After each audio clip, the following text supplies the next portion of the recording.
लोकसभा चुनाव 2024 से पहले राहुल गांधी को करोड़ों रुपए खर्च कर सत्ता पक्ष भाजपा ने पप्पू बनाकर प्रचारित करने की कोशिश की थी।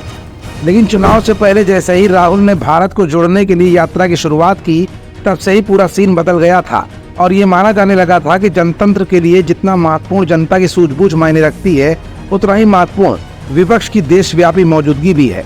दूसरा, इस देशव्यापी मौजूदगी का श्रेय राहुल गांधी की न्याय यात्राओं को पूरी तरह से जाता है। देश को समझने के लिए, जनता के बीच जा जाकर उनके मन की भावनाओं से सीधा जुड़ने के लिए गांधी जी के बाद राहुल ने ही एक ऐसा अभियान चलाया और देश की भावनाओं से जुड़ते हुए पूरे देश को एकजुट करने का काम भी किया। इसी से ये संदेश भी निकलता है कि जिस राहुल को सत्ताधारियों ने अरबों रुपए खर्च करके पप्पू बनाया था, उसी को इस चुनाव में मोदी बनाम राहुल का चुनाव बनाकर प्रसिद्ध करने के लिए बाध्य भी होना पड़ा। और ये फर्क मीडिया और प्रचार तंत्र की ताकत से जनसंपर्क की ताकत का अंतर स्पष्ट भी करता है। इसलिए जनता का विवेक महत्वपूर्ण और निर्णायक भी है। जिस जनता को मुख्य धारा मीडिया ट्रोल सेवा के बल पर काबू रखने की कोशिश लगातार की गई, लेकिन जनता ने प्रचार के इन दोनों ही साधनों को व्यर्थ सिद्ध करते हुए सोशल मीडिया की ताकत को ज्यादा मजबूत और भरोसेमंद माना। अयोध्या में भाजपा की हार की वजह से कांग्रेस इस पर भी विचार करने लगी है कि वो मोदी की लोकप्रियता के डर से फिजूल ही हिंदुत्व पर चल रही थी।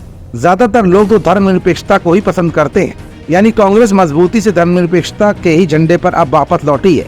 इस बात को नहीं भूलना चाहिए कि जब खड़गे कांग्रेस के अध्यक्ष बने, पार्टी कामयाब हो रही है। उनके अध्यक्ष बनने के बाद से ही पार्टी ने कर्नाटक, हिमाचल और तेलंगाना में विधानसभा चुनाव जीता है और अब लोकसभा चुनाव में उम्मीद से बेहतर प्रदर्शन करने में भी कामयाब हो सकी है। शायद यही है मल्लिकार्जुन खड़गे के अनुभव की बानगी।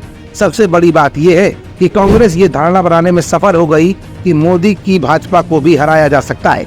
यानी कांग्रेस के कार्यकर्ताओं का डर अब पूरी तरह से निकल चुका है। अब कांग्रेस ये भी जान चुकी है कि धर्मनिरपेक्षता के रास्ते उत्तर प्रदेश ही नहीं बल्कि पूरे भारत में लोकतंत्र को और भी ज्यादा मजबूत किया जा सकता है और बीजेपी जैसे विश्व के विशालकाय पार्टी को न सिर्फ टक्कर दिया जा सकता है, बल्कि उनके गढ़ में घुसकर उनको तगड़ा जवाब भी दिया जा सकता है।